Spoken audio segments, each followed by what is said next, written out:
नमस्कार, भारतीय नागरिक न्यूज चॅनलमध्ये आपलं स्वागत आहे। पेपर लीक प्रकरणाच्या विरोधात आणि सोनम वांचुक यांच्या पाठिंब्यासाठी आज उल्हासनगरमध्ये भव्य मोर्चा। या मोर्चात महाराष्ट्राचे प्रवक्ते महेश तपासे, उल्हासनगरचे जिल्हाध्यक्ष श्रीमा महेश आहूजा तसेच उपाध्यक्ष विनोदजी भारेसह अनेक कार्यकर्ते उपस्थित होते। असं आहे की देशाच्या तरुणांवर, निष्पाप युवकांवर, युवतींवर दिल्ली पोलिसांनी, मोदी सरकारने अमानुष लाठीचार्ज केला आहे।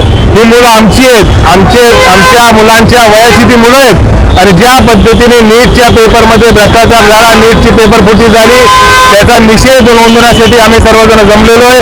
या सरकारला साधं एका मंत्र्याचा राजीनामा घेता येत नाही, याच्यापेक्षा वाईट हे सरकार वागू शकत नाही। त्याच्यामुळे एवढीच आमची विनंती आहे की या सरकारने शिक्षण मंत्री धर्मेंद्र प्रधान यांचा तातडीने राजीनामा घेतला पाहिजे। ज्या पद्धतीने लाठीचार्ज झाला तो अयोग्य होता। आज फक्त मुलं जंतर मंतरला आहेत, आता त्या ठिकाणी मुलांचे आईबाप देखील येणार आहे, मुलांचे आजी आजोबा देखील येणार आहे।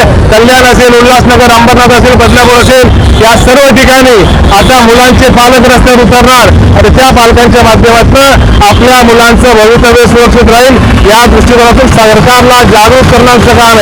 पोलिसांना आमची विनंती आहे की तुम्ही आमचं बघू शकता, परंतु आम्हाला तुमच्या मुलांची देखील काळजी आहे। त्याच्यामुळे तुम्ही आमच्यावर केसेस केल्या तरी चालतील। हे आंदोलन आता इंटरनॅशनल लेवलला गेलेलं आहे। इंग्लंडला, लंडनला आंदोलन झालं, कॅनडामध्ये आंदोलन झालं, न्यूझीलंडमध्ये आंदोलन झालं। आता अभिजित दिपके याची व्याप्ती फक्त महाराष्ट्र नाही, फक्त जनता मंतर नाही, तर पूर्ण देश पातळीवर, आंतरराष्ट्रीय पातळीवर व्याप्ती वाढलेली आहे। हे आंदोलन युवकांचं आहे, युवकांच्या भवितव्यासाठी आहे।